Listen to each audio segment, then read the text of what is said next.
Alô, jurista! Bem-vindo ao melhor canal de conteúdo jurídico do YouTube. Vamos assistir a uma arguição de prova oral, mas antes, você já sabe, jurista bom é aquele que está inscrito no canal. Por isso já se inscreva, ative o sininho de notificações, curta, compartilhe e comente se você se sairia bem nessa prova. Se você quer que eu faça uma análise dessa prova, comente. Faça a análise. Vamos para o vídeo. Dr. Bruno Gianordoli Malta, é isso? Isso, doutor. Boa tarde, doutor Bruno. O senhor recebeu aí o documento com os pontos? Já conseguiu lê-lo? Dá uma olhada, Fique à excelência. vontade para fazê-lo. Obrigado, excelência. A hora que tiver acabar de fazê-lo, me informe, por gentileza.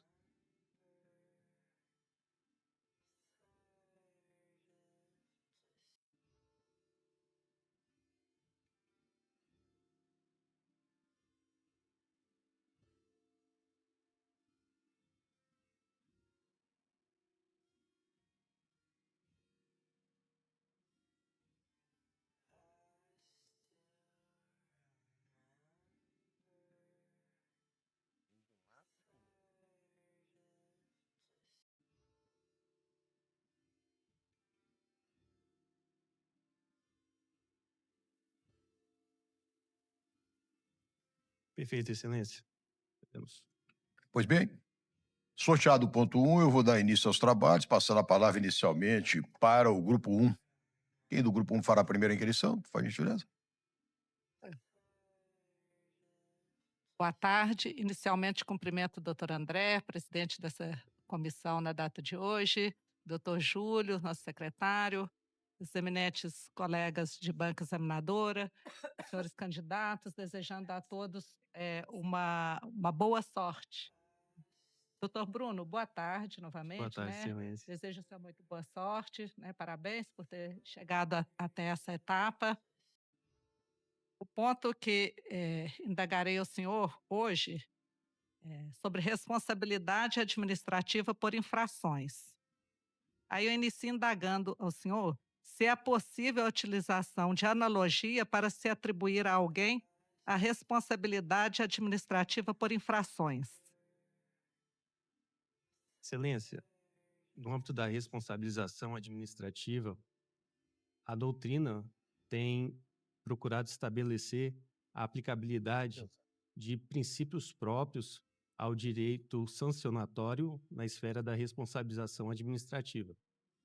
Diante disso, a corrente doutrinária que defende a impossibilidade da aplicação da analogia, desde que seja prejudicial àqueles que está sendo investigado, tal qual é no direito penal. A analogia é uma forma de integração do ordenamento jurídico, uma forma de comatação do ordenamento jurídico e que, portanto, a sua aplicabilidade estaria restrita às hipóteses em que trouxesse uma melhora na situação jurídica da pessoa investigada. Entretanto, na hipótese de interpretação analógica, em que há uma formulação casuística seguida de uma formulação genérica, haveria possibilidade, de acordo com essa doutrina, de se utilizar sim da interpretação analógica, tal qual em outros ramos do direito sancionatório. Portanto, em conclusão, na esfera da responsabilidade administrativa, há essa divergência doutrinária e parcela defende sim a sua possibilidade de utilização. Pode só falar ou mais alto um pouquinho ou aproximar mais do microfone? Até consegui ouvir, mas o pessoal está fazendo esse pedido. Claro. É comigo? Ah, desculpa. O senhor conseguiu entender bem, né? Oi? A pergunta o senhor conseguiu entender bem, com certeza, porque ele formulou a resposta, né? Perfeito, excelência. O senhor sabe ou se recorda de algum exemplo de interpretação analógica ou de uso da analogia na responsabilização administrativa por infrações? Excelência, no âmbito da responsabilização administrativa por infrações, recordo-me do exemplo em que a conduta de um servidor público, a despeito de não se enquadrar taxativamente uma determinada situação, ela é conceitualmente próxima daquela descrita na lei e, portanto, permite a aplicação da interpretação analógica. Especificamente em relação à analogia na esfera da responsabilização administrativa, não me recordo de uma hipótese específica. Certo. Vamos para a segunda indagação, então. Qual é a natureza jurídica da responsabilidade administrativa, especificamente sobre a aplicação de sanção pela prática de infração ambiental? Aí eu quero que o senhor me diga se há diferença entre a natureza da responsabilidade civil ambiental e administrativa. Excelência, na esfera ambiental, a responsabilidade administrativa é regida pela sistemática da culpabilidade. Portanto, exige a demonstração do elemento subjetivo na conduta do agente para que seja imposta a respectiva sanção. Diversamente, no âmbito da responsabilidade civil, há aplicabilidade do regime jurídico de responsabilidade objetiva. Portanto, independe da investigação acerca desse elemento subjetivo no âmbito da conduta do agente. São, portanto, hipóteses diferenciadas de responsabilidade cujo regime jurídico é diverso. A propósito, na Lei da Política Nacional do Meio Ambiente, o dispositivo que estabelece a responsabilidade diferencia, de acordo com a doutrina, a responsabilidade administrativa prevista em seu caput e a responsabilidade civil prevista em seu parágrafo 1º, portanto, permitindo essa diferença jurídica no trato da responsabilidade. Nesse cenário, pode ser aplicada multa administrativa ambiental a um terceiro que não foi o causador do dano, por exemplo, o proprietário de uma área de preservação ambiental permanente, onde houve um incêndio provocado por pessoas desconhecidas por ele.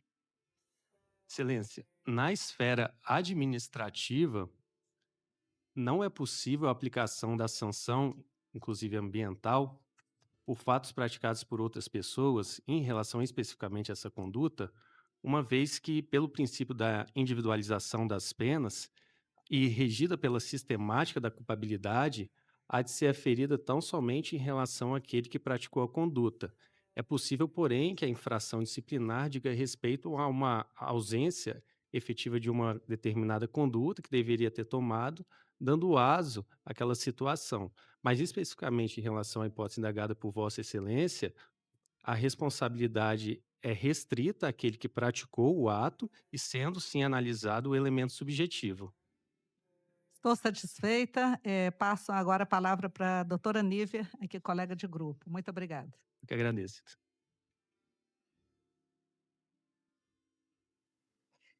Boa tarde, doutor Bruno. Seja bem-vindo ao Ministério Público de Minas Gerais. Externo meus votos de que o senhor tenha tranquilidade para externar seus conhecimentos nesse momento, né?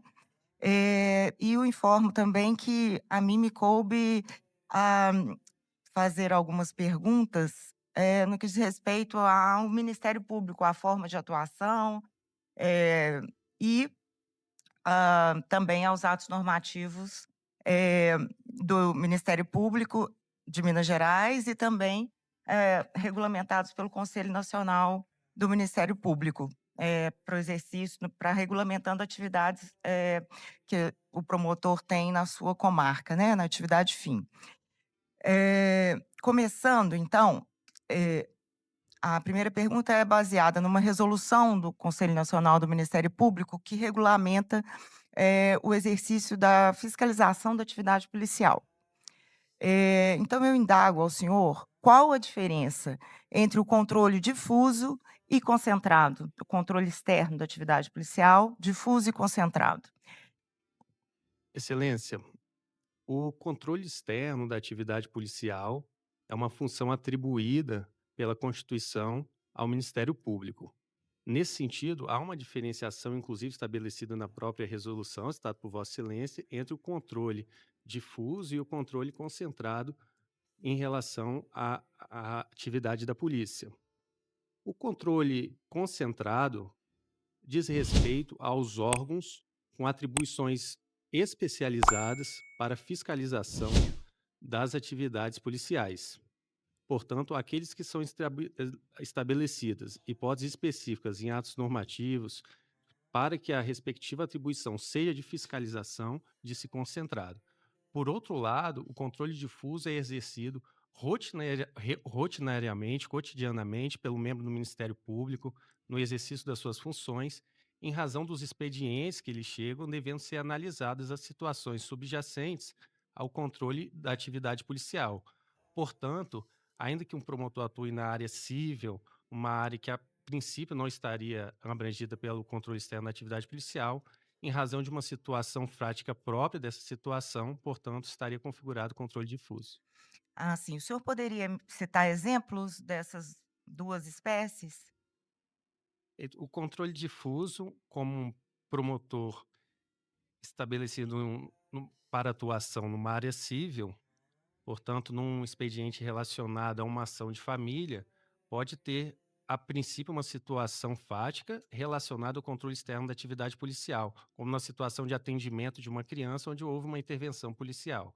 E, por outro lado, controle concentrado, a atribuição mediante ato normativo do próprio Ministério Público de Minas Gerais, que atribua a um órgão específico a atuação de controle da atividade policial. Ok. Suponhamos que numa comarca determinada, a municipalidade está organizando a publicação de um plano municipal de segurança pública. Eh, Haveria alguma atribuição do Ministério Público, uma comarca de promotoria única, vamos supor. E qual que seria ela? Vossa Excelência poderia, por gentileza, repetir a pergunta? Suponhamos que na comarca, uma determinada comarca, a municipalidade esteja estruturando seu plano municipal de segurança pública, discutindo com a sociedade, etcétera, e já tem algumas diretrizes. Eh, Existe alguma atribuição para o promotor? Em qual seria ela? Qual das espécies? Excelência, a segurança pública é um direito individual, é um direito social e é um dever do Estado. Tem disciplina própria na Constituição. E o Ministério Público exerce uma importante função de fiscalização, monitoramento e controle das políticas públicas relacionadas à segurança pública. Para esse fim, pode ser utilizado, por exemplo, um procedimento administrativo que, uma vez instaurado, permita a fiscalização da política pública relacionada à segurança pública. Mas não só, já que também é possível a atuação mediante audiências públicas e outros instrumentos que permitam que o membro do Ministério Público forneça uma visão global da questão da segurança pública, inclusive naquela comarca, a despeito de não ser um órgão com atribuição específica, portanto, exercendo um controle difuso em relação à atividade externa policial, do controle externo da atividade policial, em homenagem à boa efetividade da segurança pública. Hã, Ainda sobre o controle externo, né, sobre a fiscalização da atividade policial, quais os princípios devem nortear a atuação do Ministério Público? O senhor poderia me citar 2 apenas, ou mais, caso queira? Excelência, princípios que regem o controle externo da atividade policial podem ser mencionados, entre outros, o princípio da impessoalidade, inclusive um princípio reinante da administração pública, uma vez que o controle exercido pelo Ministério Público deve observar necessariamente a ausência de um tratamento discriminatório, e também o princípio da publicidade, já que as ações realizadas pelo Ministério Público no controle externo da atividade policial devem ser devidamente documentadas e permitindo, portanto, um efetivo controle sobre ela realizada. Hã, a integração das funções do Ministério Público e das forças de segurança, voltadas para a persecução penal e o interesse público, pode ser, caracterizada como um dos principais objetivos da atividade de controle externo da atividade policial? Fato, Excelência, é um dos principais objetivos estabelecidos, essa perspectiva de integração da atividade do Ministério Público no exercício do controle da segurança pública. Inclusive, complementando a resposta, há previsão dessa perspectiva de integração em leis como a Lei da Violência Doméstica e Familiar como Mulher, a Lei Maria da Penha, na Lei Henri Borel também há previsão dessa integração entre o Ministério Público e os órgãos de segurança pública, e especialmente, Excelência, em relação ao trabalho preventivo. O Ministério Público exerce um importante trabalho em relação à segurança pública no aspecto preventivo e, portanto, pode ser sim afirmado como um dos principais objetivos. Ok, agora nós vamos para uma segunda pergunta. sobre um dos princípios institucionais do Ministério Público. Qual o princípio bastante comum nas relações administrativas, de modo geral, chefia e subordinação, que se antagonizaria, em tese, com o princípio da independência funcional? Excelência, os princípios aplicáveis ao Ministério Público são da unidade, independência funcional e da indivisibilidade. A unidade justamente relaciona essa perspectiva de que, sendo o Ministério Público uno, há uma estrutura de organização própria em relação à instituição que permite essa relação de aparente antagonia com o princípio da independência funcional. A necessidade de que o membro do Ministério Público tenha deferência aos planejamentos estratégicos e institucionais e, portanto, atue de uma forma a concatenar sua independência funcional e realizá-la como uma concordância prática com os demais princípios que regem a atividade do Ministério Público. E o princípio hierárquico, que rege, em geral, as relações administrativas? Perfeito, Excelência. O princípio hierárquico, que, uma vez que ele estabelece uma relação de subordinação entre o membro do Ministério Público e as demais autoridades que, no âmbito daquela instituição, mantenham com ele essa relação de subordinação. Portanto, é uma certa forma de limitação da própria dependência institucional do membro do Ministério Público, que, melhor dizendo, é uma forma de independência funcional, de limitação da independência funcional, e que, portanto, deve ser analisado no contexto em que se firma determinada relação de subordinação.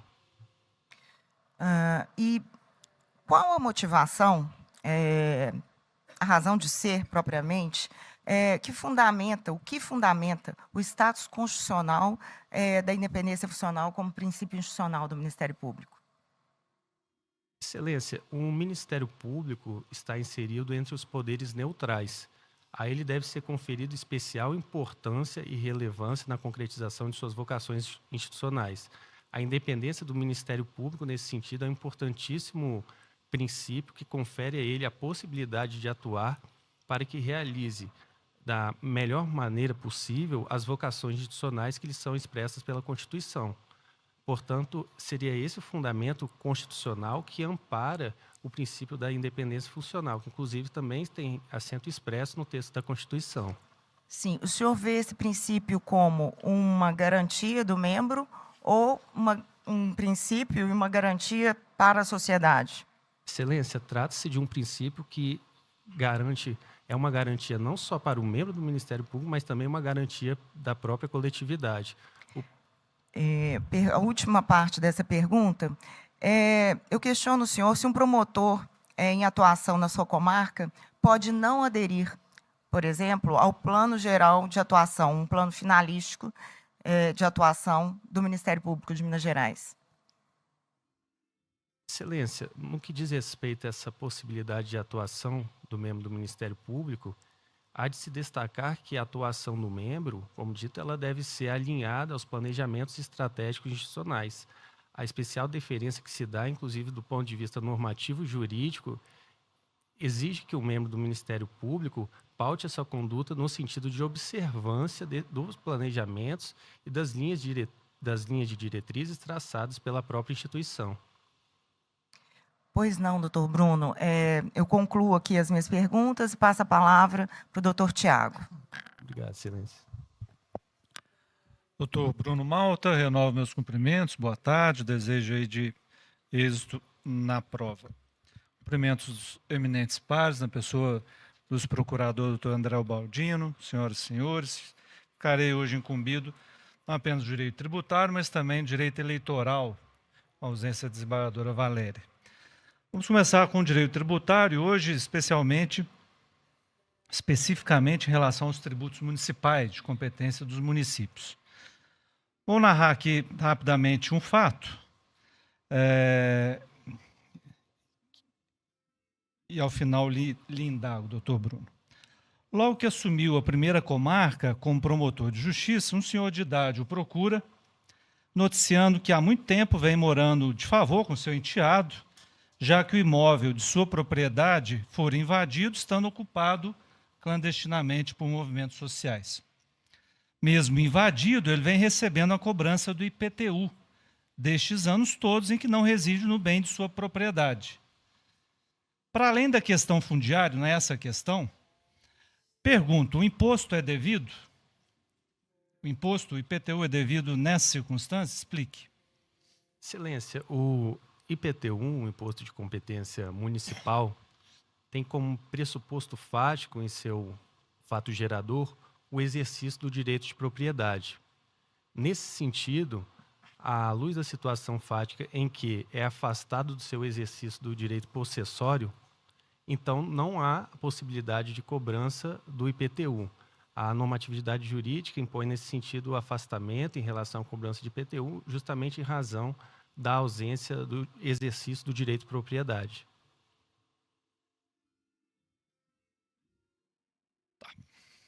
Segunda pergunta. Incide o ISS, Imposto sobre Serviços, sobre a atividade de locação de bens móveis, como veículos, máquinas, materiais de festa? Explique.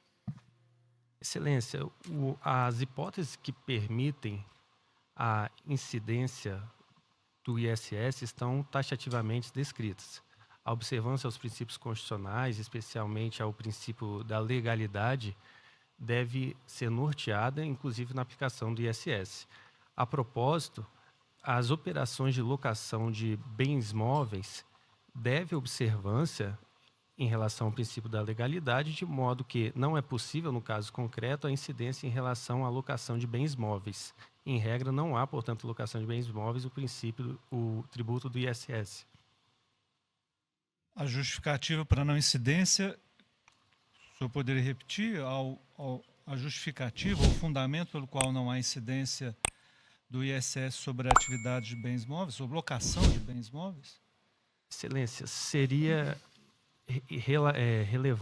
relativamente à ausência de tipicidade, de legalidade, por não previsão expressa dessa hipótese de incidência. Passarei, então, ao direito eleitoral, no tópico referente aos recursos eleitorais. Primeira pergunta, doutor Bruno. Todos os recursos eleitorais são dotados de efeito suspensivo? Excelência, nem todos os recursos eleitorais são dotados de efeito suspensivo. Essa, de fato, é a regra do ordenamento jurídico aplicável ao direito eleitoral. Entretanto, há hipóteses em que a decisão produz efeitos práticos imediatos a despeito do eventual manejo do recurso. Portanto, não se outorga um efeito suspensivo em todas as hipóteses por disposição expressa da lei. Apesar disso, Excelência, ressalto que é possível, aí nesses casos, a demonstração dos elementos que permitam, inclusive, a concessão de uma tutela provisória cujo objeto seja o efeito suspensivo em relação àquele próprio recurso. Portanto, são essas as situações delineadas pelos âmbitos dos recursos eleitorais. Segunda pergunta. Existe obrigatoriedade do apelante apresentar as razões de apelação para o seu recurso ser reconhecido? Vossa Excelência poderia, por gentileza, repetir? Há obrigatoriedade do apelante apresentar as razões para seu recurso ser conhecido? Excelência, a apresentação das razões permite a aplicabilidade do próprio princípio da dialeticidade. O conhecimento da irresignação recursal, um motivo, portanto, que não se conforma em relação à decisão jurisdicional, é justamente alinhado em relação ao motivação que é expressa no âmbito dos recursos através das razões do respectivo recurso. Bem, doutor Bruno, estou satisfeito, desejo uma boa prova. Passo ao grupo 2, sou do doutor Wagner, do doutor André Baldino. Doutor Bartolito, eu peço que o senhor comece e depois eu prosseguirei. Boa tarde a todos. Senhor presidente, doutor André Baldino. Deixar registrado também o meu prazer em trabalhar dessa vez, pela primeira vez, né, juntamente com o doutor André no grupo 2. Doutor Bruno, boa tarde. Boa tarde, Excelência. Desejo uma ótima sorte ao senhor com as provas, tá bem? Eu vou fazer em torno de 4 ou 5 perguntas, a depender também do nosso tempo de respostas, e vou, então, pedir ao senhor também o máximo de objetividade Quanto mais a gente puder explorar nas perguntas, também é melhor para os candidatos, né, que há uma extensão maior de avaliação, tá bem? Primeira pergunta é bastante objetiva, se refere ao crime de tráfico. Depois eu vou fazer um pequeno desdobramento, mas de início bem objetivamente. No que se refere ao crime daquele que se encontra no presídio e encomenda de terceiro que está fora a substância entorpecente, qual é o enquadramento típico dessa conduta? Excelência. Imagine que ele encomendou, fez a negociação com o terceiro que está fora e isso foi concluído, tá bem? Como é que eu vou adequar essa conduta típica? Excelência, o enquadramento típico da conduta diz respeito ao próprio artigo 33, caput, da Lei de Drogas, Qual modalidade? na modalidade de adquirir a droga, Então, é aquisição. aquisição. Ok. A aquisição, nesse caso, ela se consuma em que momento? No momento em que a droga efetivamente entra no estabelecimento penal ou no momento em que se conclui a negociação? Excelência, a aquisição se efetiva no momento em que há a conclusão do negócio na esfera consensual. Portanto, quando ele realiza o Então, o negócio. senhor entende que, independentemente da droga ingressar no presídio, o crime está consumado. Perfeito, Excelência. A despeito do posicionamento do Superior Tribunal de Justiça, que recentemente entendeu a atípica conduta por entender se tratar de solicitação. Eu gostaria de verificar exatamente o seu conhecimento sobre esse julgado recente do Superior Tribunal de Justiça, né? O senhor já antecipou que houve um julgado considerando a conduta atípica, correto? Perfeito. Pois bem, essa posição do STJ, no próprio âmbito do STJ, ela é uma posição pacificada ou há decisões divergentes dessa posição? Excelência, é uma decisão não pacificada, recentemente fora produzida, com o fundamento de que o ato de solicitação não estaria formalmente típico entre as modalidades descritas nos núcleos do artigo 33. Entretanto, há entendimento no âmbito do próprio STJ, Ok. no sentido da... Da configuração do crime. Perfeito, Excelência. Essa situação gera essa decisão do STJ gera uma reflexão importante, né? O sujeito que, por exemplo, solicita para a companheira que se encontra do lado de fora do sistema penal, né, a aquisição da droga, ele não responde por nada. E ela? Poderia, por gentileza, repetir essa? Eu disse da contradição normativa aparente dessa decisão, no sentido de que aquele que solicita que a sua companheira leve droga para o presídio, ele não responde por nada, ao passo em que ela responde pelo quê? Perfeito. Essa é uma das, inclusive, objeções a esse novo posicionamento, porque ela, ao transportar a droga, estaria incidindo, portanto, na modalidade... Então, ela é condenada ou processada por tráfico e ele por nada. A despeito desse posicionamento de forma típica. Segunda questão, o senhor sabe me conceituar, primeiramente, depois eu desdobro, consentimento hipotético? Excelência, o consentimento hipotético, também denominado de consentimento presumido, se refere às hipóteses em que há, em relação a um bem jurídico do ofendido, uma situação de anuência de consentimento em relação à prática de um determinado ato que, direto ou indiretamente, o tangencia, o atinge, portanto. O senhor está considerando que o consentimento hipotético é análogo ao consentimento presumido? Não há diferença entre essas duas categorias? Eu ia perguntar qual é a diferença para o presumido, mas o senhor já disse que é a mesma coisa, então é o mesmo? Excelência, o consentimento presumido é especialmente importante nas hipóteses em que não há possibilidade de contratação em tempo hábil. Ok. E o hipotético? O hipotético pode ser configurado nas hipóteses em que, a despeito dessa situação, há uma pré-configuração de juízo que permite a avaliação de que aquele consentimento seria efetivamente o real. Bom, mas no caso do consentimento hipotético, é possível obter o conhecimento real, o consentimento real, e esse consentimento é atropelado pelo médico?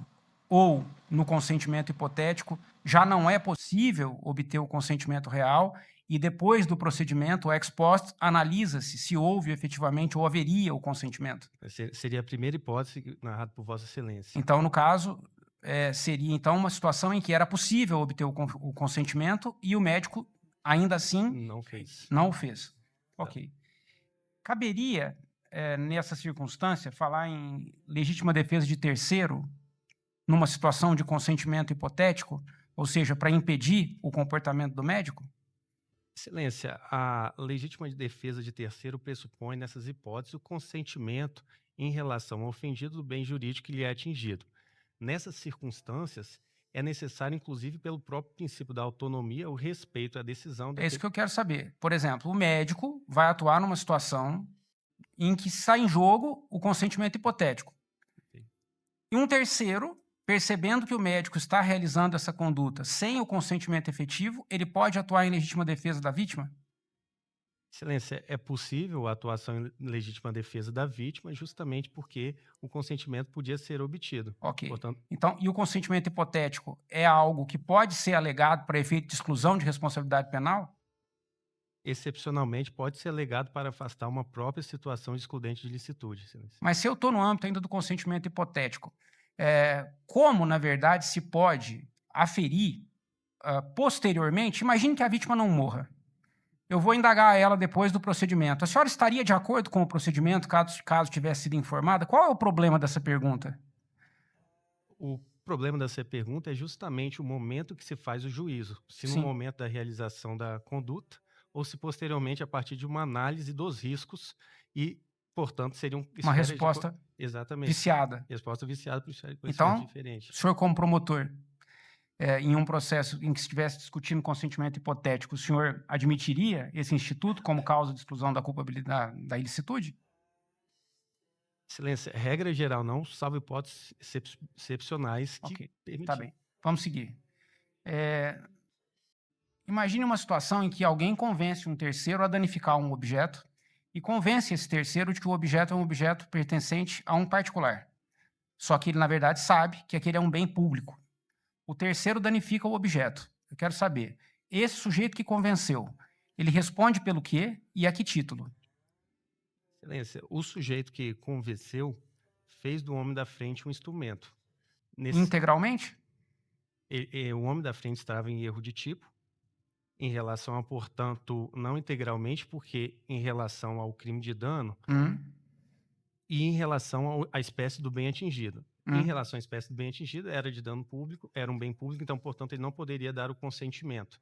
Em relação ao erro de tipo, ele responde de forma por autoria imediata, justamente porque ele domina a vontade. Vamos pensar o seguinte: o agente que danificou o objeto responde pelo quê? Excelência, o agente que danificou o objeto se acreditava, a partir das circunstâncias fáticas, que se tratava de um bem particular. Sim. E o erro fosse invencível. Sim. Ele não seria responsabilizado nem pelo dano? Desde que fosse em relação ao consentimento. Não tem nada a ver com consentimento. Um crime de dano. Perfeito. Então, ele seria responsabilizado em relação ao crime de dano por ele cometido. E o sujeito que instigou esse comportamento, ele é responsável pelo quê? Ele seria responsável de forma por autoria imediata, no âmbito do domínio da vontade, em razão do dano por um bem público. No âmbito do dano qualificado. Perfeito. Ok.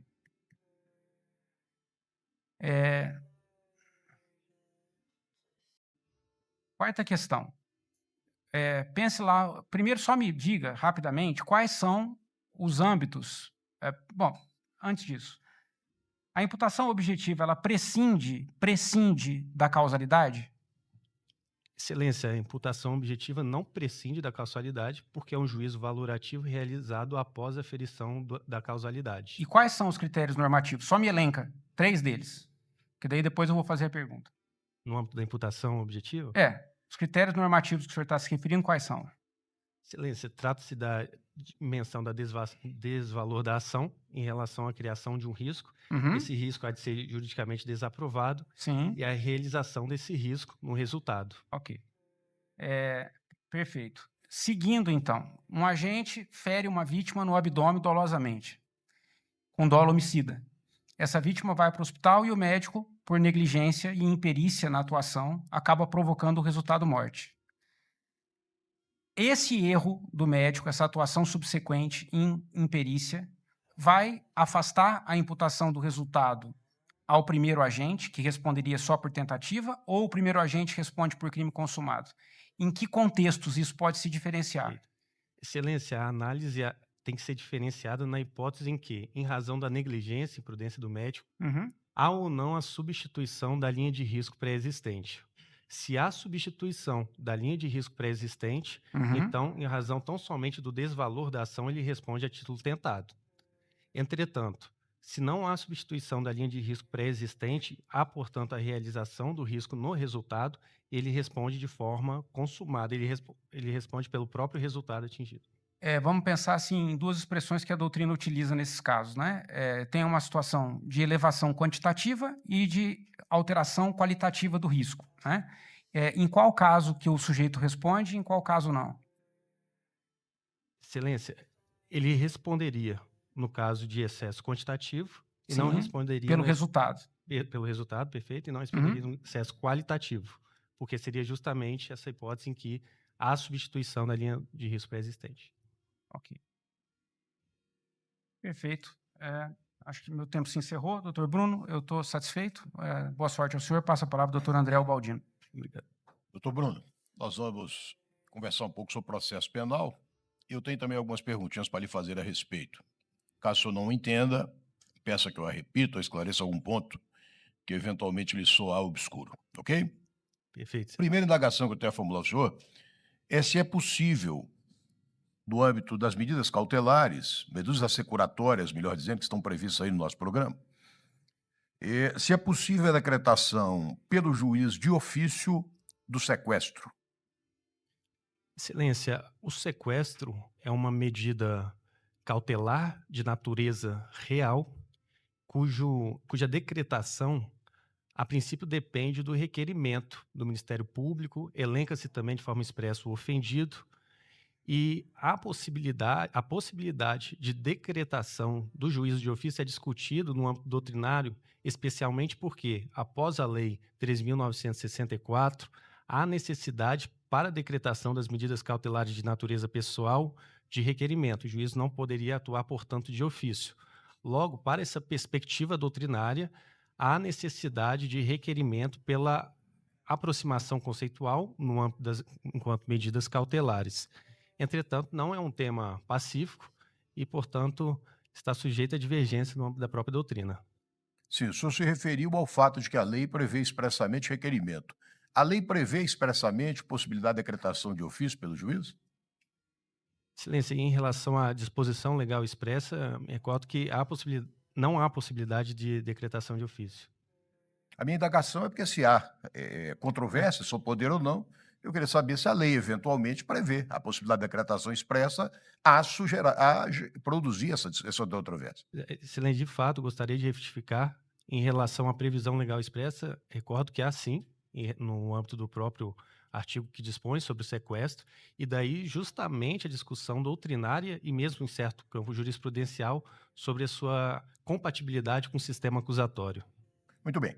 Sabendo o senhor o que é o sequestro, já o tendo sinteticamente disse, eu gostaria de saber, o senhor como promotor de justiça requer o sequestro e o juiz indefere. Que medida o senhor adotaria diante disso? Excelência, diante do indeferimento do sequestro, uma medida cautelar de natureza real, é possível a utilização do recurso em sentido estrito a partir de uma interpretação extensiva que se faz em relação às medidas cautelares de natureza pessoal que estão previstas no respectivo rol das hipóteses de recurso em sentido estrito. O senhor poderia me dizer em que hipóteses esse sequestro requerido por Vossa Excelência e agora supostamente deferido pelo juiz, em que hipótese esse sequestro há de ser levantado?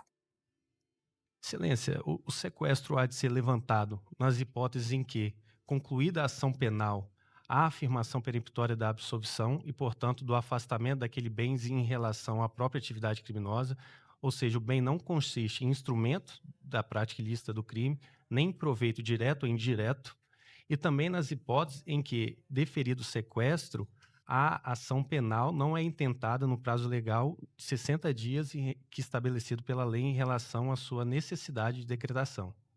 Ok. Alguma outra hipótese de levantamento? Excelência, as hipóteses em conjunto de absolvição e do afastamento da relação desses bens em relação à atividade criminosa e nas hipóteses de ação penal, bem como também, Excelência, acrescentando, em relação às hipóteses em que é impossível um embargo de terceiro, demonstrando que o bem, portanto, não é aquele proveniente da infração ilícita, e demonstrado isso no curso da ação penal, ele será, portanto, levantado. Bom, o senhor já fez aí referência à oposição de embargos ao sequestro, e eu gostaria de saber se existe alguma limitação temporal ou circunstancial ao julgamento desses embargos. O senhor requereu os embargos, o juiz decretou e alguém embarga. Existe alguma limitação temporal ou circunstancial ao julgamento pelo juiz desses embargos opostos? Excelência, há sim uma limitação. Esses embargos previstos de forma expressa no Código de Processo Penal, eles têm uma situação em que a dilação probatória é reduzida em relação à possibilidade de manejo, por exemplo, de uma apelação, na hipótese que julga o referido sequestro. E em relação à limitação temporal especificamente, ele deve ser julgado no âmbito da ação penal, antes, portanto, do trânsito em julgado. Ok. Eu tenho mais uma pergunta para o senhor. Diz respeito à previsão de recurso de ofício contra a decisão que absolve sumariamente o acusado de crime doloso contra a vida. Também no nosso programa figura o procedimento do júri, e sabe-se que no procedimento do júri existe lá uma previsão, que ao menos expressamente não teria sido revogada, de cabimento de recurso de ofício contra a decisão do juiz que absolve sumariamente o acusado. E a minha pergunta é se essa possibilidade ou esse imperativo de interposição de recurso de ofício contra a decisão absolutória sumária, se ela subsiste entre nós. Excelência, a posição prevalente no âmbito doutrinário e jurisprudencial é no sentido que ela não mais subsiste. A partir das modificações citadas por Vossa Excelência com a referida reforma, há a referência, a despeito da previsão legal, ao recurso de ofício. Entretanto, não há o dispositivo que o sustenta em relação ao qual ele se referia e, portanto, não há mais, de acordo com esse posicionamento prevalente, da hipótese de recurso de ofício na hipótese específica mencionada. Era exatamente esse o ponto a que eu queria chegar para perguntar ao senhor em desdobramento se esse seria o único ou se existiriam outros argumentos a sustentar a ideia da não subsistência entre nós do recurso de ofício nessa hipótese citada. Existiriam outros argumentos? Excelência, esse é um dos argumentos, mas sim, existem outros argumentos que, relacionados ao sistema acusatório, exigem que os recursos sejam manejados pelas próprias partes e, portanto, marcados pela voluntariedade. O recurso de ofício seria destituído dessa voluntariedade e, portanto, afastaria na compatibilidade com o sistema acusatório e com a própria propensão das partes em relação à resignação recursal. Ok. Algo mais que eu quero acrescentar? Excelência, não, satisfeito. Eu passo a palavra, então, ao grupo 3 agora. Bom, boa tarde a todos e todas. Seja bem-vindo, doutor Bruno. Obrigado, Excelência. Parabéns e boa sorte. Obrigado. Vou fazer alguns questionamentos a respeito do processo estrutural. Eu gostaria que o senhor conceituasse para mim, por gentileza, processo estrutural, litígio estrutural e problema estrutural. Excelência, o processo estrutural é a técnica processual por meio da qual visa a correção de uma situação de desconformidade estrutural. Portanto, diz respeito à técnica processual e seu conjunto de instrumento que visa a reformulação de uma organização política burocrática em relação a qual um problema estrutural. Nesse sentido, o processo estrutural tem por objeto o próprio litígio estrutural, o qual se caracteriza justamente pela relação jurídica material deduzida em juízo e que conforma o processo por meio do qual ele é instrumentalizado. Por fim, em relação ao problema estrutural, há uma visão a partir de uma perspectiva que deriva da unitária em relação ao foco de uma determinada questão estrutural para fins de solução. Portanto, são conceitos que, embora conceitualmente próximos, não se confundem e admitem certa diferenciação. Agora, eu gostaria que o senhor explicasse as características dos processos estruturais. Excelência, os processos estruturais são dotados de peculiaridades próprias que iluminam a técnica processual para fins de resolução de um litígio estrutural. Nesse sentido, uma das características mais relevantes é a dialogicidade. O diálogo ele é evidente nos processos estruturais e as decisões são construídas, muitas das vezes, de forma consensual. A propósito, em relação às decisões, há a construção de decisões que são caracterizadas como provimento em cascata, como termo utilizado da doutrina, uma vez que, a despeito da sua decisão, permite-se um contínuo fiscalização e monitoramento em relação àquela decisão e, eventualmente, uma adaptação. Em relação às adaptações, há, no âmbito do processo estrutural, a aplicabilidade de regras próprias distintas do processo tradicional, como em relação ao princípio da congruência.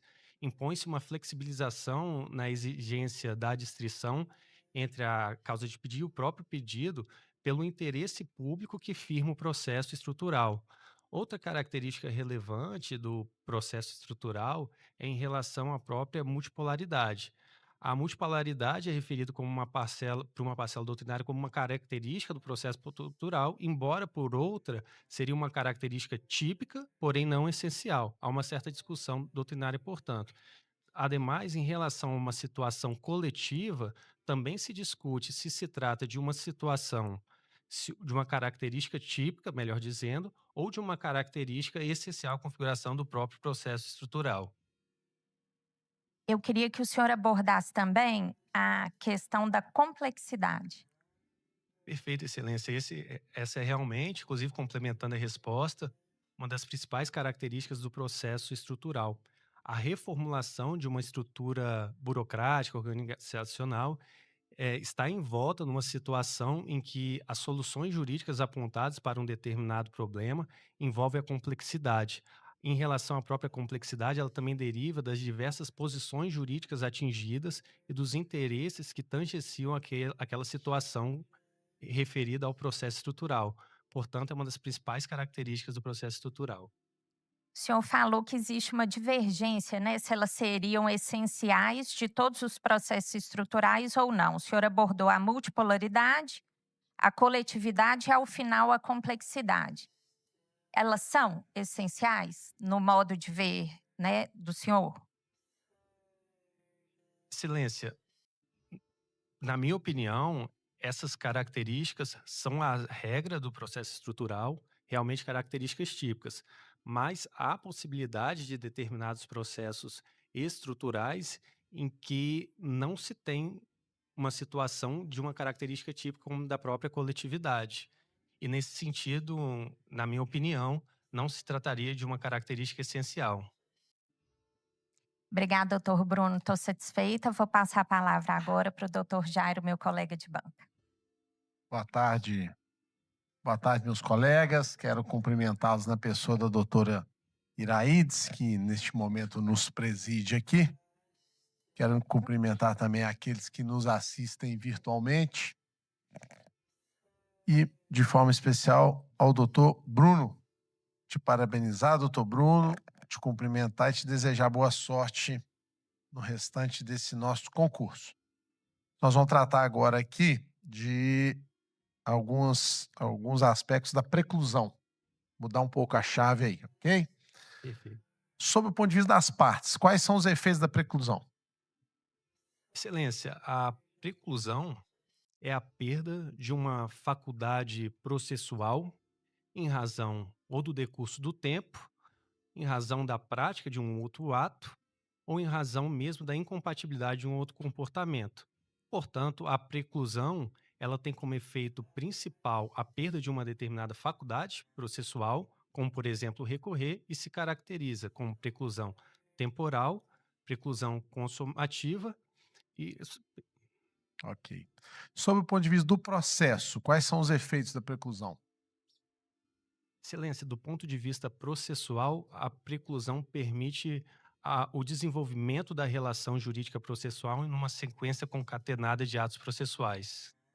Falando aí das modalidades de preclusão, o senhor iniciou dizendo, eu queria que o senhor focasse na preclusão lógica. Em que ela consiste? Excelência, a preclusão lógica diz respeito à prática de um ato processual incompatível com a prática do ato processual posterior. A exemplo da situação daquele que exerce um ato incompatível com a vontade de recorrer e posteriormente recorre. Portanto, seria uma hipótese de preclusão lógica. Ela se aplica plenamente ao Ministério Público? Excelência, esse é um objeto de discussão doutrinária e há literatura específica sobre o tema, justamente porque na atuação do Ministério Público se persegue interesses individuais indisponíveis, interesses sociais, cuja marca é da própria indisponibilidade voltado por interesse público. No entanto, em relação especificamente à preclusão lógica, indagado por Vossa Excelência, a doutrina adverte que essas hipóteses exigem um temperamento em relação à própria atuação ministerial, tendo em vista a própria natureza do direito e objeto por ele tutelado. Ela é compatível com a independência funcional? Excelência, a independência funcional, ela reclama do membro uma atuação de forma consciente com a Constituição, com a sua própria consciência.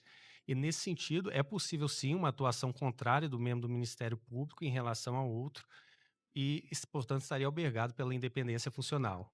Ok. A preclusão, doutor Bruno, também é aplicada em relação ao juiz? Pode-se utilizar essa mesma expressão em relação ao órgão jurisdicional não poder mais atuar em determinada hipótese no processo? Excelência, essa é uma questão controvertida na doutrina, porque a preclusão é a perda de uma faculdade processual e, portanto, não seria, por uma técnica processual, aplicável ao juiz. Discute-se, portanto, a viabilidade da preclusão pro iudicato em relação aos próprios magistrados, e o entendimento prevalente é no sentido que não seria propriamente uma preclusão, justamente pela forma em que ela é conceituada. O senhor me dá 2 exemplos que vedam, o CPC veda ao juiz modificar um ato já praticado?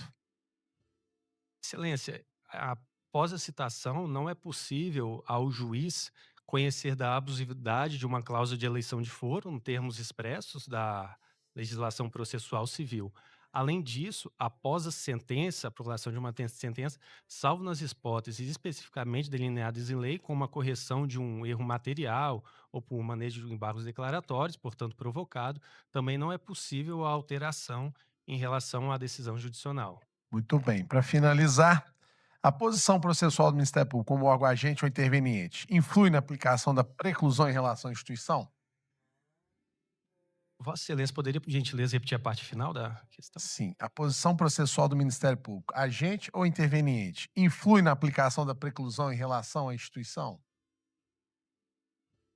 Excelência, a posição do Ministério Público pode ser, de fato, tanto como parte quanto oficial da ordem jurídica, órgão agente ou órgão interveniente, respectivamente. A possibilidade de haver preclusão ou não parece, a princípio, estar adstrita à natureza jurídica da qualidade que o Ministério Público atua naquele processo. Entretanto, é certo que em situações excepcionais é possível dialogar com hipóteses em que a posição do Ministério Público na referida demanda, enquanto o órgão interveniente não impede o deslinde processual. Por exemplo, em relação à ausência da oferta do parecer nas ações em que há uma intimação do Ministério Público para se manifestar.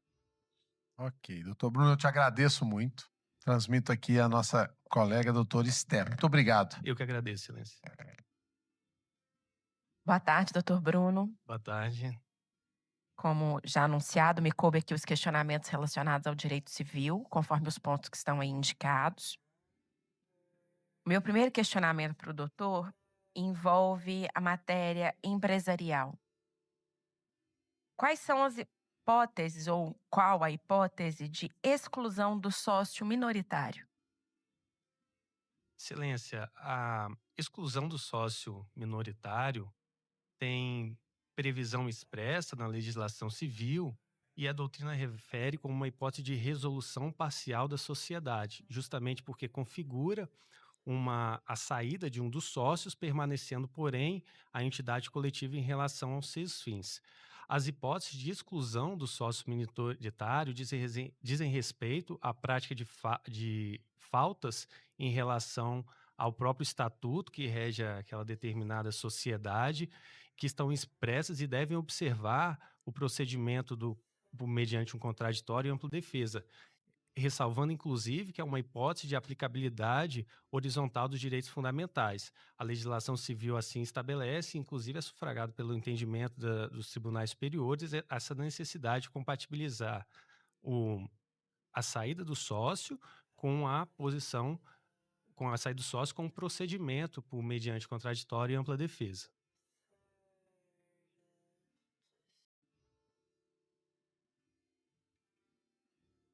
Doutor Bruno, quem são os legitimados a requerer a recuperação judicial?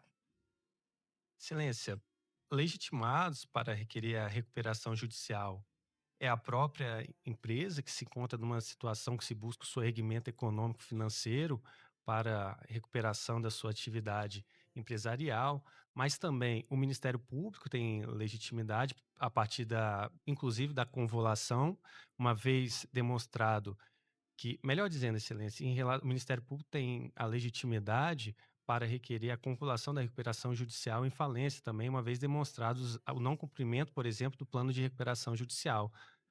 Também tem direito ao requerimento da recuperação judicial os sócios que integram determinada sociedade e que, portanto, dizem respeito a uma situação necessária para a sua recuperação. Ok. Doutor Bruno, os contratos de compra e venda e doação, eles têm eficácia real translatícia? Excelência, os contratos de compra e venda são contratos consensuais, portanto, que se aperfeiçoam com a vontade das partes. A tradição, nesse sentido, situa-se no plano da eficácia. A caracterização, portanto, da tradição como a efetiva entrega de um determinado bem está no plano da eficácia. A formação, porém, do contrato já se dá no plano da vontade, uma vez consensuada entre as partes de um determinado negócio de compra e venda. O meu próximo questionamento, doutor Bruno, envolve responsabilidade civil. A responsabilidade civil objetiva fundada no risco, na responsabilidade civil objetiva fundada no risco, melhor dizendo, é possível a responsabilização por fato de terceiro? Excelência, o Código Civil, de forma expressa, estabelece a possibilidade de responsabilidade civil por fato de terceiro, que também é denominada de responsabilidade por ato de outrem ou responsabilidade objetiva indireta. Elenca, em princípio, aqueles que são responsabilizados por atos de terceiro, como os pais em relação aos seus filhos e os tutores em relação aos tutelados.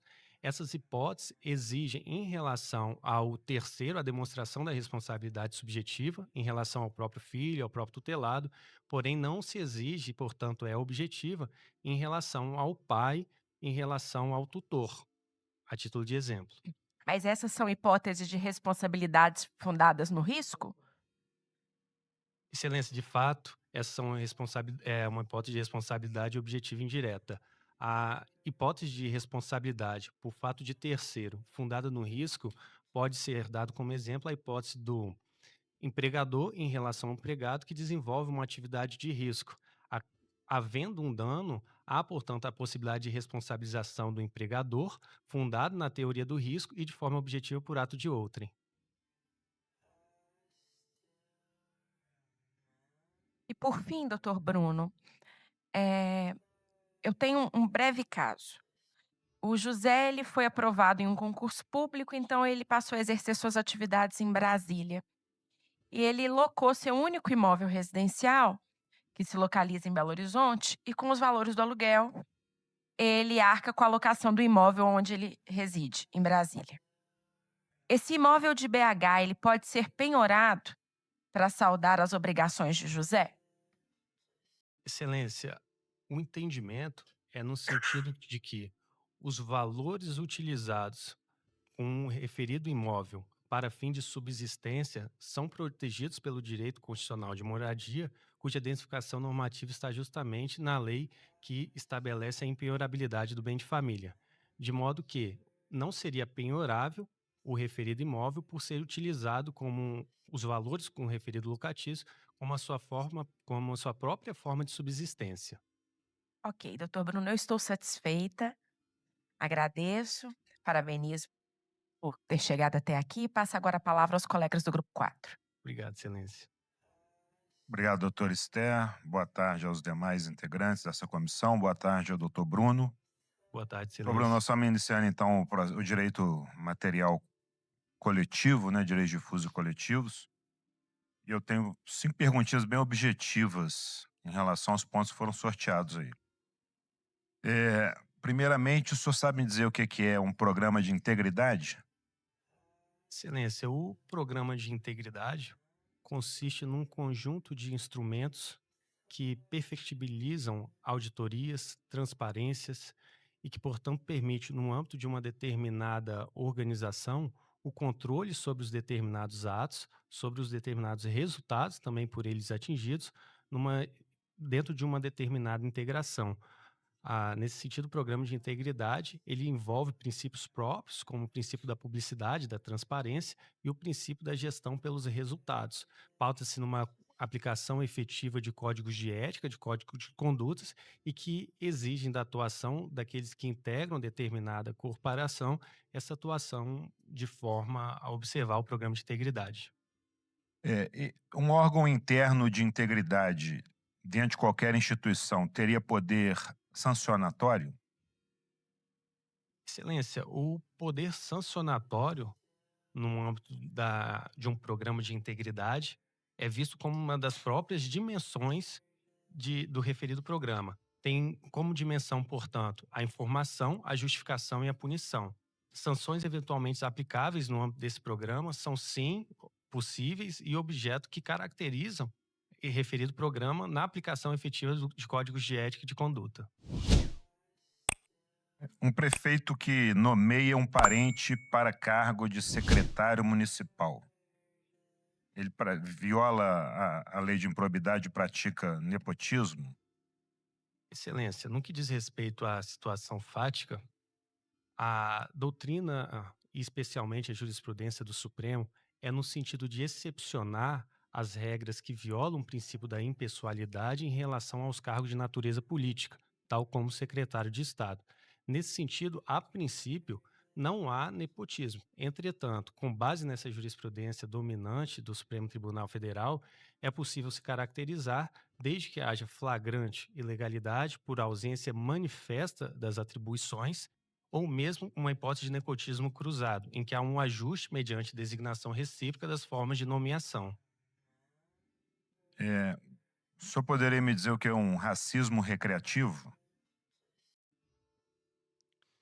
Excelência, o racismo recreativo é uma conceituação que diz respeito à utilização de práticas racistas no âmbito camuflada por discursos de humor, por discursos que visam, portanto, a camuflar aquela situação fática que se baseia em um sistema de dominação e opressão e que tenha a intenção ou tenha como resultado a exclusão e a restrição de direitos por determinados grupos sociais em igualdade de condições com demais pessoas.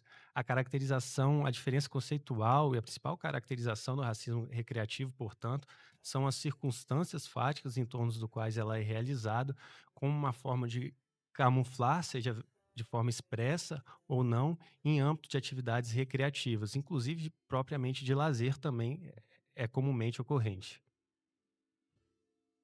Os animais são sujeitos de direito? Excelência, há uma discussão a respeito da natureza jurídica dos animais no âmbito da doutrina à luz do que estabelece a própria legislação. No âmbito da legislação, especialmente no Código Civil, a conceituação de animais é como coisas e, portanto, não seriam sujeitos, mas objetos de direito a partir das relações jurídicas titularizadas pelos seres humanos. Na posição, porém, do Superior Tribunal de Justiça, os animais são seres sencientes, portanto, portam os mesmos sentimentos próprios aos seres humanos. Não é esse, porém, o posicionamento em relação a outra parcela doutrinária que chega até mesmo estabelecer que são sujeitos de direitos, havendo inclusive essa posição em outros países latinos-americanos com respectiva constituição que aproxima enquanto sujeito de direito uma perspectiva biocêntrica. E nesse raciocínio aí, a natureza também seria sujeita de direitos? O sujeito de direitos? Na última perspectiva, em razão do próprio biocentrismo, a próprio meio ambiente, sim, em relação ao seu macrobem, como todos os microbens, passam a ser sujeitos de direitos que são tutelados em si mesmos, com fins próprios, e não tão somente instrumentalizados como objetos para a própria relação humana. Embora não seja esse, adverte a doutrina, o posicionamento prevalente no âmbito brasileiro, na doutrina e na jurisprudência. E, finalmente, os conselhos municipais de saúde, eles têm poder deliberativo? Excelência, os conselhos municipais de saúde são órgãos informados pelo princípio da gestão democrática e são especialmente relevantes para a definição, formulação, execução e monitoramento das políticas públicas relacionadas à área de saúde, especialmente no âmbito municipal. E nesse contexto, há sim uma caracterização enquanto órgão deliberativo, porque na formulação da política pública na área de saúde, esses órgãos adotam determinadas posições, as quais devem ser consideradas pelos gestores na sua aplicação efetiva, portanto, na execução da política pública de saúde no âmbito municipal. Um exemplo concreto aí que o senhor poderia...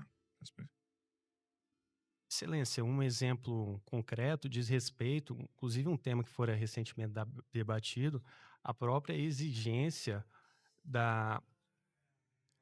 de comprovante de residência em um determinado município para de atendimento de outros municípios de vizinhos em situações em que a situação de saúde vizinha não é tão favorável quanto daquele município. Portanto, a organização em sede municipal das políticas de saúde pode ter, nesse caso, uma atuação dos próprios órgãos deliberativos para que seja formulada a melhor política pública, conhecendo, inclusive, excelência, as perspectivas concretas e até mesmo, acrescento em relação a essa posição, informada pelo princípio democrático, de acrescentar os problemas trazidos pela própria população através de um órgão deliberativo sobre aquela situação fática.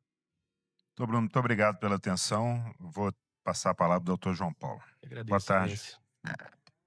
Muito obrigado, doutor Eduardo Nepomuceno. Boa tarde aos colegas da banca. Eu cumprimento todos em nome do nosso presidente aqui, professor André Baldino.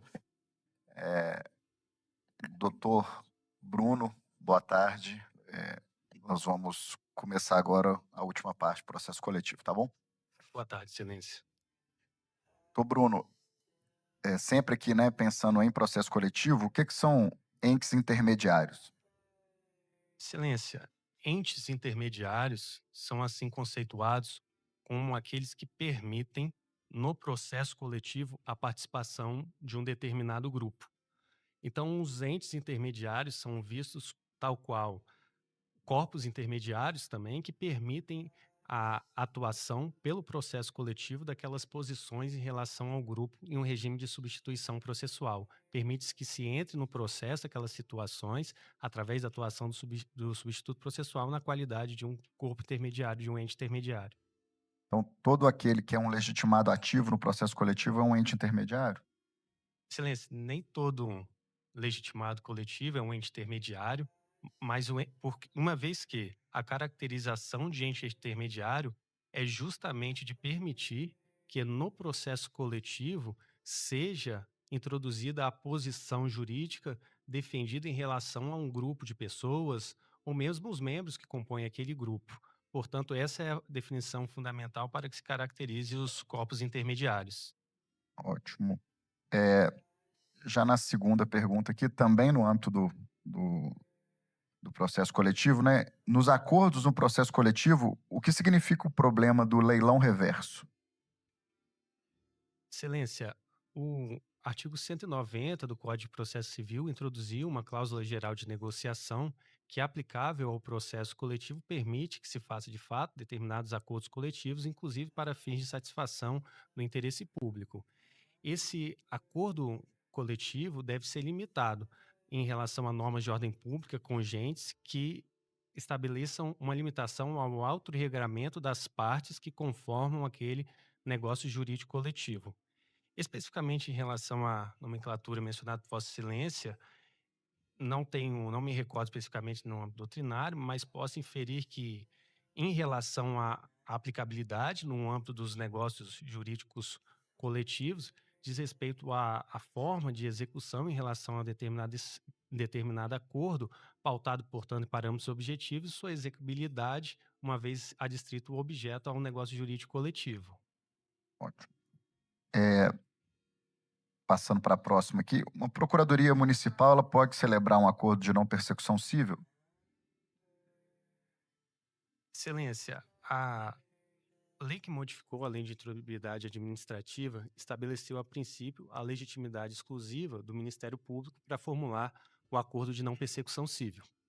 A despeito disso, o Supremo Tribunal Federal entendeu que a leitura constitucional do dispositivo exige que as respectivas procuradorias que representem seus entes públicos possam celebrar o respectivo acordo. Então, a resposta é afirmativa em relação à indagação afirmada pela Vossa Excelência, tem sim legitimidade e atribuição. Nessa hipótese, é necessária homologação judicial? Qual que seria o procedimento aí para firmar e concretizar um acordo de não persecução civil pela administração pública, né? Excelência, é sim necessário a homologação judicial como forma de controle do acordo de não persecução civil, seja ele celebrado anteriormente ao ajuizamento de uma ação de probidade administrativa, ou mesmo em seu curso. Em ambas hipóteses, o controle judicional através da homologação é exigível no âmbito da própria lei. Agora, no desdobramento, supondo que o senhor não concorde com as cláusulas de um acordo já homologado, o senhor considera ou inadequado ou ilegal?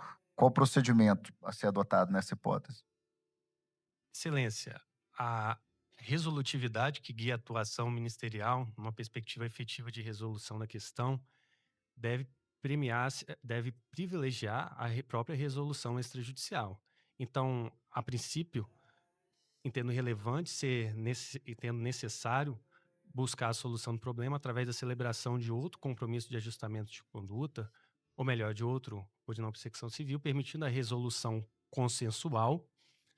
Aqui, vamos na hipótese de... Eu devia ter te avisado antes, mas assim, vamos dizer que o acordante não quer mais. Ele entende que está resolvido o problema dele. Então, quando o senhor propõe, ele recusa, e aí o senhor tem um ANPC celebrado, homologado, mas as cláusulas o senhor não concorda. O senhor entende inadequadas ou mesmo ilegais. Quero saber procedimento judicial mesmo. Excelência, a Lei de Improbidade Administrativa, ela estabelece que o acordo de não persecução civil, uma vez celebrado, isso também é referendado pelos atos normativos do Ministério Público, perfaz título executivo extrajudicial. A execução daquele título extrajudicial, se o membro do Ministério Público entender que é inadequada a proteção do interesse público ou mesmo ilegal, é possível, não sendo a utilização da via consensual possível pela intransigência da outra parte, o prosseguimento em relação à ação de improbidade administrativa através dos elementos já acolhidos e, eventualmente, adotando outras diligências investigatórias que permitam subsidiar a atuação do membro. Pois é, mas aí, só para eu entender aqui, o senhor ajuizaria uma ação de improbidade. Porque aqui o cenário é que existe um acordo, um ANPC celebrado com a Procuradoria Municipal. Esse é o cenário. O senhor entendeu? Aí, nesse cenário, o senhor ajuizaria uma ação de improbidade e discutiria o ANPC celebrado na ação? É isso? Excelência, o acordo já está homologado? Já está homologado. Excelência, uma vez homologado o acordo, o entendimento da doutrina é pela necessidade de judicialmente se utilizar de uma ação anulatória em relação às disposições que perfazem aquele título executivo extrajudicial através do âmbito de conformação das próprias partes. Ele ainda é extrajudicial, homologado? Ele já foi homologado. É isso que a gente...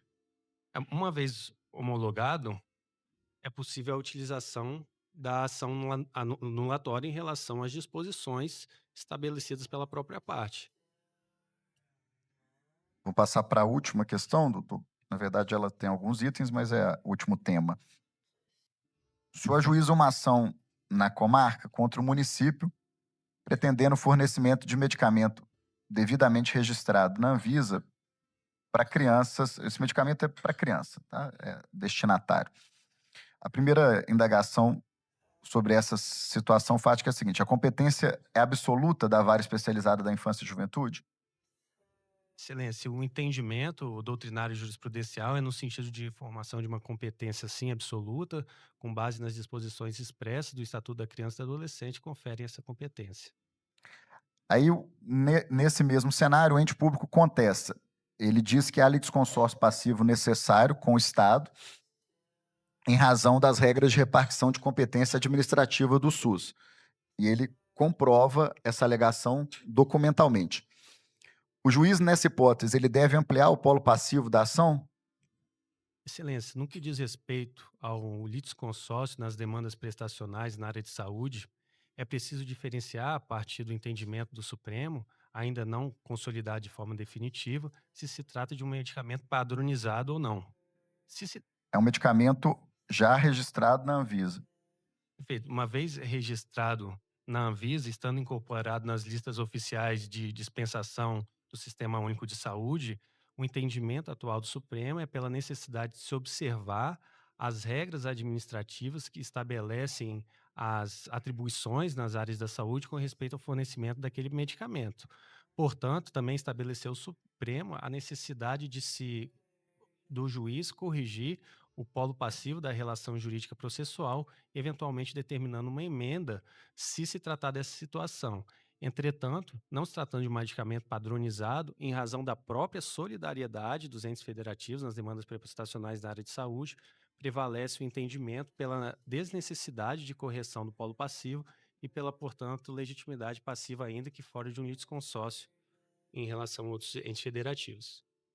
Supondo, então, que o juiz não faça essa ampliação, né? Não determine a citação do Estado, né, nessa hipótese.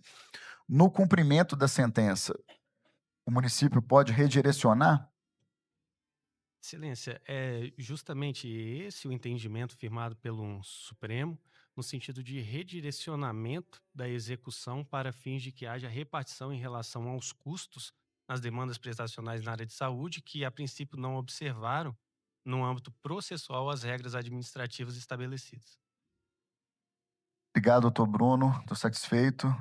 Parabenizo o senhor novamente. Desejo boa sorte. E o grupo 4 encerrando, eu devolvo a palavra ao senhor presidente, doutor André Ubaldi. É isso aí, jurista. Quer continuar estudando? Separei estes 2 vídeos de provas orais excelentes. Aproveite.